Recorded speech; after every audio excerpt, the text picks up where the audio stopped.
everybody. The theater troupe, Mrs. Wright and I are so excited to present the theater troupe's rendition of The Raven, since we studied Poe before we went on our hedgerow trip. And we so much enjoyed that trip, and one of the actresses, Miss Susan, from the Hedgerow Theater, who you all saw perform last week, is in our audience. Yay!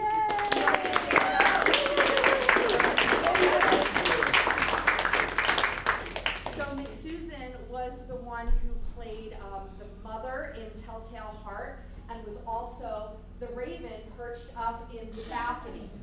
So, yeah, so Mrs. Wright, do you want to say something maybe about what we're in store for today?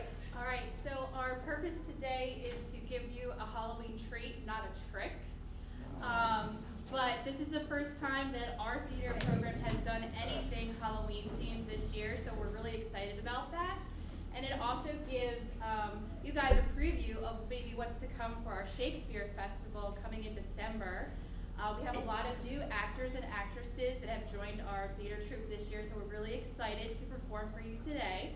So before we start The Raven, we have a little bit of a vocal warm-up that we've done every day during the month of October for spooky season. So Mrs. Griffith and I are going to flank the stage at the moment, and we're going to do it as a group, and then we'll get started with The Raven, okay? So please make sure that you pay attention, because your fellow friends and classmates have put in a lot of hard work with working on memorizing stanzas, which is really hard to do, especially when the writer has a purposeful rhythm that they've done, and it's hard to, get used to doing that. So, folks in the back, stand up, please.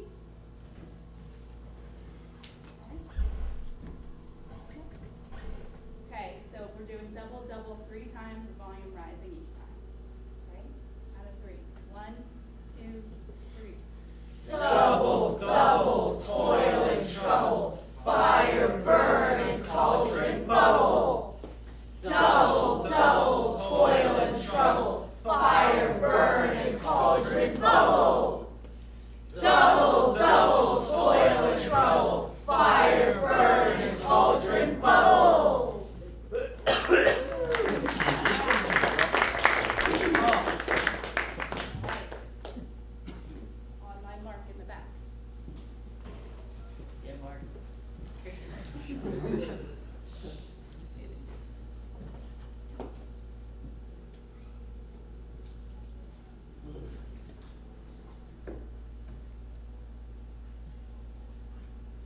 Once upon a midnight dream, while I ponder, we can worry over many a great and curious volume of forgotten lore.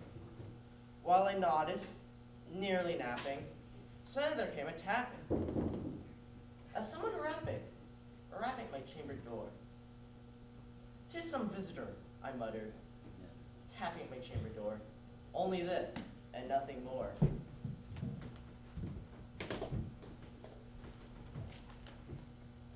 Ah, distinctly I remember. It was in the bleak December, and each dying ember wrought its ghost upon the floor.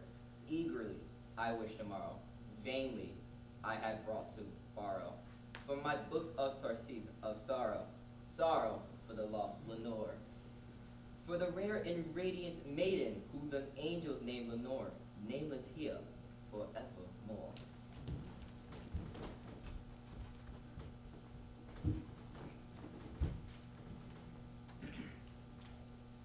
And the silken, sad, uncertain rustling of each purple curtain thrilled me, filled me with fantastic terrors never felt before.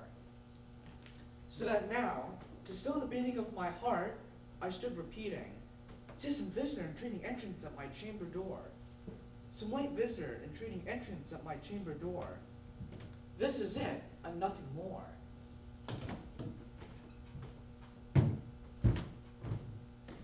Presently my soul grew stronger, hesitating then no longer. "Sir," said I, "or madam, truly your forgiveness I implore, but the fact is I was napping, and so gently you came rapping, and so faintly you came tapping, tapping at my chamber door. that I scarce was sure I heard you. Here I opened wide the door. Darkness there, and nothing more.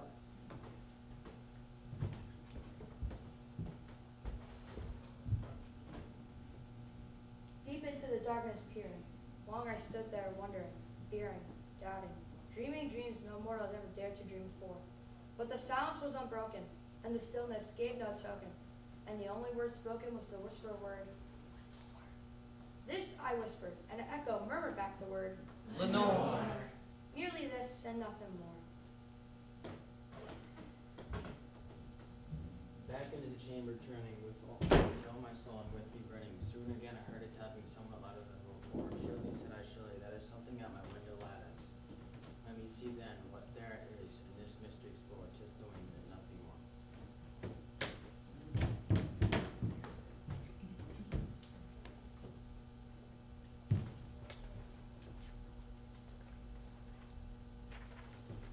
Open here. I flung the shutter, one with many a flirt and flutter, and there stepped a stately raven of the stately days of yore. Not the least obeisance made he, not a minute stopped or stayed he, but with mien of lord or lady, perched above my chamber door, perched upon a bust of Pallas, just above my chamber door, perched and sat, and nothing more.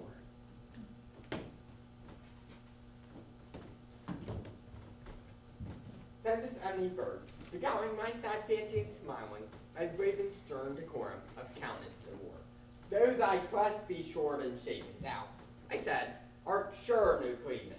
Ghastly grim and ancient raven, wandering from the nightly shore, tell me what thy lordly name is, our night's Plutonian shore.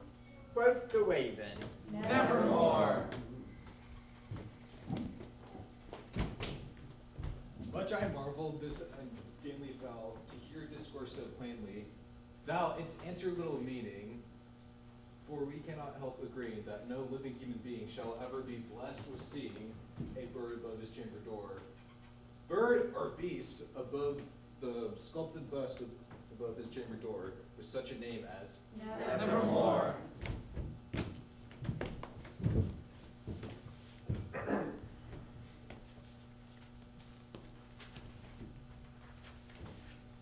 But the raven sitting lonely on the placid bust spoke only that one word, as if his soul in that one word he did outpour.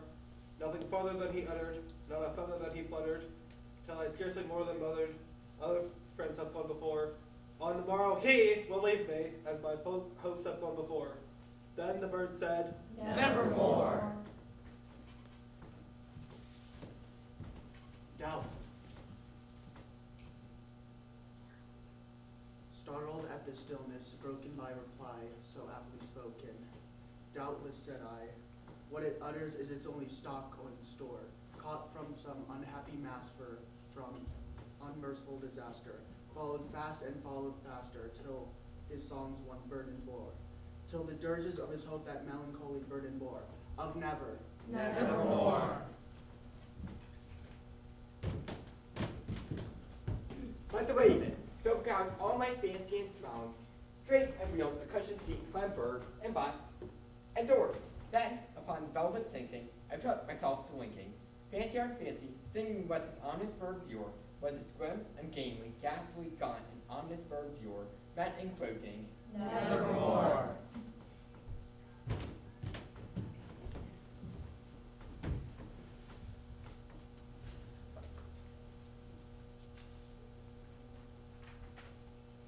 This I sat engaged in guessing, but no syllable expressing, to the fowl whose fiery eyes now burned into my bosom's core. This and more I sat divining, with my head at ease reclining on the cushion's velvet lining, that the lamplight gloated o'er, but whose velvet lining with the lamplight gloating o'er, she shall press, Nevermore.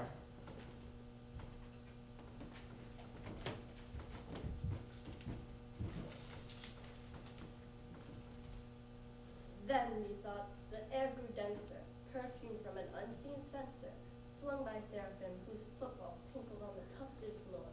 Wretch, I cried, thy God hath lent thee, by these angels he hath sent thee, respite in heaven from thy memories of Lenore.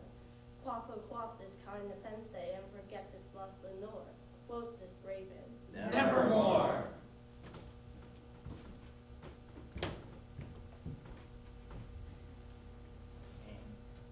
Prophet, said I, thing of evil, prophet still, if bird or devil, whatever tempest sent or whatever tempest tossed here ashore, desolate yet undaunted, on this desert island enchanted, on this home by horror haunted, tell me truly, I implore, is there balm in Gilead?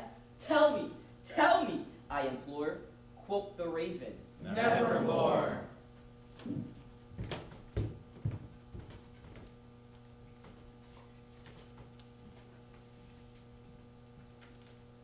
Prophet, said I, thing of evil, prophet still, if bird or devil, by that heaven that bends above us, by that God we both adore, tell this soul was sorrow laden if, within the distant Aden, it shall clasp a Satan maiden whom the angels name Lenore.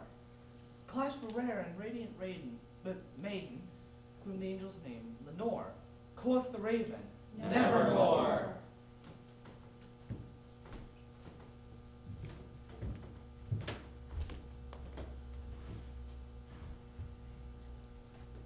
Be that word our sign of parting, bird or fiend, I shrieked upstarting. Get thee back into the tempest in the night's Plutonian shore. Leave no black plume as a token of that lie thy soul hath spoken. Leave my loneliness unbroken. Quit the bust above my door. Take thy beak from out my heart, and take thy form from off my door. Quoth the raven, Nevermore. And the raven, never flitting, still is sitting,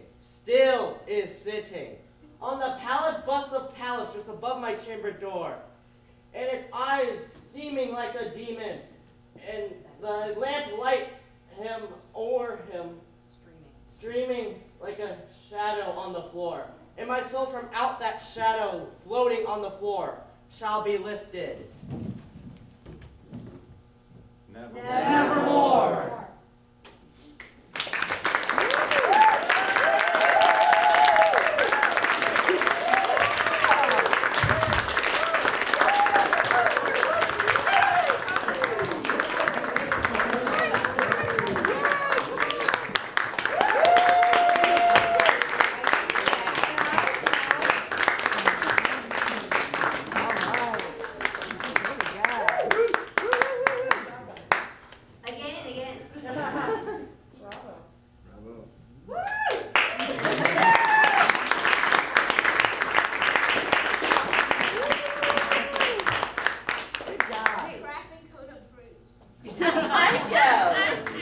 What a great job you guys did.